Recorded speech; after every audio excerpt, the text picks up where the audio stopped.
uyu mugambi duhagarara cane kuri abantu bikorera utwabo basanzwe bakora hano mu gihugu cy'u Burundi washaka bariyandikije mu kigo API bariyemeje yuko biciye mu kwiyandikisha bazotanga akazi ibihumbi n'ibihumbi by'akazi bazotanga ariko ku isoko y'akazi ntikaboneke. Aimable Manirakiza umukuru w'ishyirahamwe C2 hari mu kiganiro n'amenyesha makuru mwejeje kumva amakenga afise ku bijanye no kuronswa ubuzi. Aimable Manirakiza yatanze rero insiguro y'umugambi ishyirahamwe C2 rigiye gukora umugambi witwa twese hamwe. Mu kigo C2 ni kigo gisanzwe gikora n'ivyo ubushakashatsi kigatunganya ibiganiro ndetse kigahimiriza nabo bose bafise ingingo bafata kugira ngo ibibazo bimwe tuba twabonye kugira ngo bitoregwe inyishu. Rero muri urwo rugendo twama dukora twama turi kumwe n'abandi kugira ngo dukorere hamwe turi kumwe twese kugira ngo dutore inyishu z'ibibazo bimwe usanga bihanze umurindi w'ubukene mu gihugu cy'u Burundi. Rero biciye muri umugambi naho twese hamwe tugeda n'umugambi nawo uje nivyo naho witwa twese hamwe so uvuga ngo tuba dukorana n'abantu batandukanye ahubwo twese hamwe ni uje ugira uti nimba twifuza gutanga akazi ku murindi muniniya si leta yonyine itanga akazi ahubwo hariho uwundi muce ufise ubushobozi bwo gutanga akazi kumbure gusumba uko gahari no munsi abo nabo abandi nabikorera utwabo abo nabo abandi nabo bose afise amashira hamwe canke bafise ivyo bakora bitandukanye kugira ngo bisahirize muri uwo murindi canke muri ico gikorwa cyo kugabanira ubukene na cane mu gutanga akazi no mu gushiraho ivyo byose abene gihugu bakenera. Aha Aimable Manirakiza yaciye ku masonga bimwe mu byari bigize ikigwa cyari cyateguriwe abamenyesha makuru. Ikigo C2 ni kigo gifise igikorwa cyano mu Burundi cyo kwerekana ivyo byose byotuma havaho inzitizi zituma uno munsi hatabaho umurindi ushimishije gutanga akazi canke mu bijanye n'ubukene bikagabanuka kuko mu bihugu byose hariho ubukene n'ivyo ariko hariho inyinshi zizo ntambamye zituma abantu baguma bari mu bukene. Rero uno munsi twashize ku mugaragaro icigwa novuga cakozwe muri kino kigo cacu C2 nicigwa kiri mu kigabane cy'umugambi witwa twese hamwe initiative yitwa kandi tugeda. Uwo mugambi nawo ufise intumbero yo kwerekana uruhara rudasanzwe bwo kwikorera bwo kwitunganiza imigambi mu gihugu cy'u Burundi. Hanyuma kandi igabane cya kabiri cyo mugambi no kwerekana inzitizi zitandukanye na cane biciye mu mapolitike canke yego mu mapolitike usanga yarashizweho mu bijanye no gutanga akazi canke mu guhagarika akazi ku bantu batanga akazi two kwita abikorera utwabo. Rero muri iki cigwa twagarutse ku biharuro bitandukanye duhereye cane ku kigenga canke ku gisunika canke kugituma ku bikorwa byose bigenga kigo C2 tugengwa no gushira imbere ubwigenge mu by'ubutunzi tukerekana yuko mu bwigenge mu by'ubutunzi ari kimwe gituma uno munsi bihugu bitera imbere gituma muri ubwo bwigenge mu buryo bw'ubutunzi birafasha cyane ibihugu bitari bike no munsi kugabanura umurindi w'abashomeri kugabanura umurindi w'abantu bari mu bukene kugabanura umurindi w'ibinabiriya bituma abantu badatera imbere nk'abandi. Rero ikindi muri iki cigwa kandi twerekanye mbega umurindi w'akazi wifashe gute biciye muri iyo indikator canke muri ico kigabane c'ubwigenge mu bijanye n'ubutunzi twerekana ibituma ibihugu bitandukanye bikorwa ko kuri ico cigwa ibituma habaho umurindi uri hejuru gusumba ibindi. Aho twerekanye aho Uburundi buhagaze mu bijanye muri ico cigwa mpuzamakungu, ndetse turerekana mbega mu Burundi ho vyifashe gute, ikibanza c'Uburundi bimeze gute. Aha ndavuga ku bijanye n'ubunini bwa leta, bijanye n'intwari ibereye, bijanye no guhanahana ibidandazwa, mu bijanye n'amategeko asanzwe hari mu byo guhanahana ibintu n'abantu, mu bijanye cane rero n'amapolitiki ajanye no gutanga akazi no guhagarika akazi, cyo bita réglementation de l'embauche du licenciement muri gihugu cy'u Burundi. Rero hambavu y'ico kigabane twagarutse kandi no kwerekana mbega iyo tuvuze iby'akazi tugomba kumva iki, mbega bihagaze gute.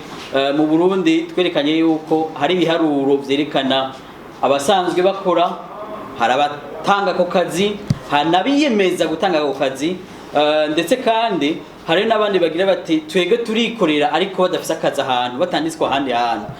Ayo ni imico itandukanye usanga iriko irakora mu gihugu cy'u Burundi, ariko ibiharuro bitaheza ngo bigaragare canke bivuge neza uruhara rw'umwe muri ivyo bisata bitandukanye.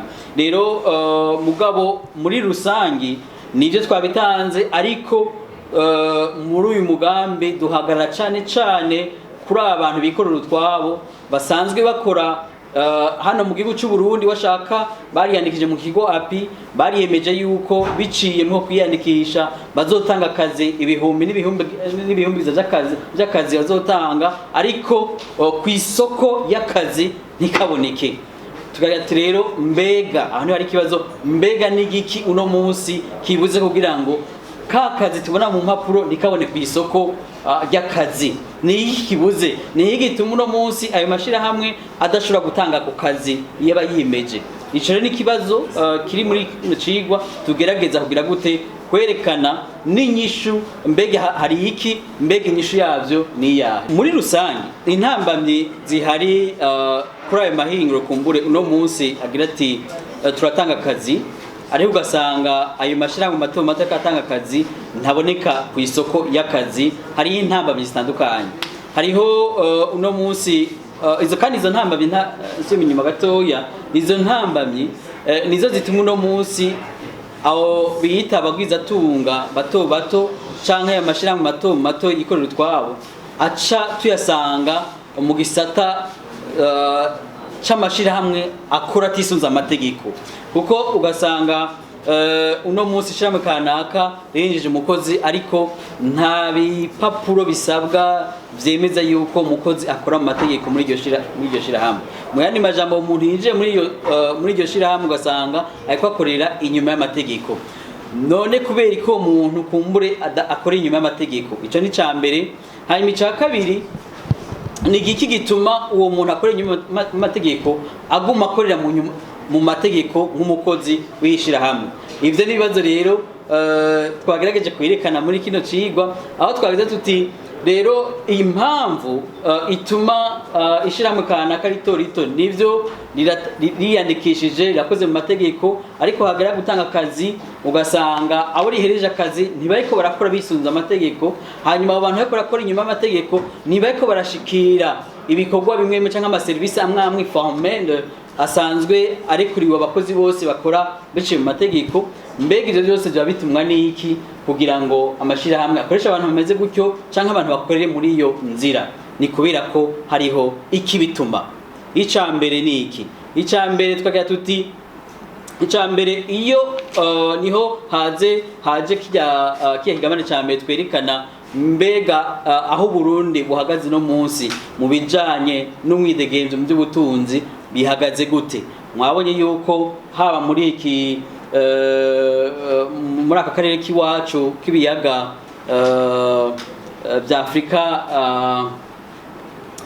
y'ubuseruko Uburundi buzi inyuma twisunze ibindi bihugu mu bijanye no korosha uwo mwidegemvyo. Uti rero biva kuki? Biva ku bijanye n'amatagisi kumbure menshi asabwa abo bantu, bigagira bati kugira ngo uyu muntu nimba uno munsi bije y'igihugu idusaba kumbure amatagisi menshi n'amakori menshi kugira ngo bije y'igihugu ishoboke, muri uwo mwanya twategerezwa nka entreprise canke nk'abantrepreneur gutanga akazi uwo mwanya nyene amafaranga twari gutanga canke twari gukoresha mu gutanga akazi tuca tuyarungika hehe? Mu kuriha amatagisi n'amakori usanga leta idusaba biciye mu migambi y'iterambere. Hanyuma ica kabiri naco gituma kumbure ako kazi kataboneka canke abo bantu bakorera inyuma y'amategeko, ni kubera ko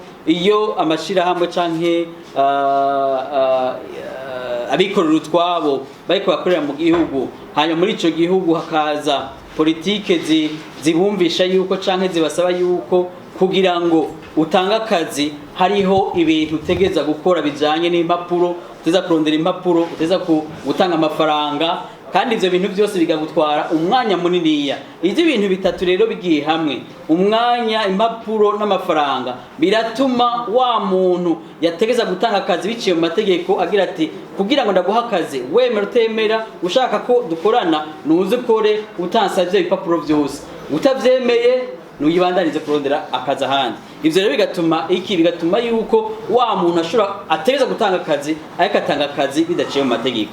Hanyuma naho murazi ko umurindi w'ubukene haba muri Afrika na cyane mu Burundi ubukene burahari. Iyo ubukene buhari rero umuntu aremera n'ibyo atatiza kwemera, ugasanga akakorera inyuma y'amategeko. Umuko gukorera inyuma y'amategeko rero nk'umukozi asanzwe agira ati reka jewe mfume ndondera ayagafu yo ku munsi nayo ibindi birimenya. Ariko muri uko gukorera inyuma y'amategeko hariho intambamyi nyinshi cyane z'ingaruka mbi ku muryango wiwe, kuri we no ku muryango wiwe ndetse no ku gihugu nca zigaragara.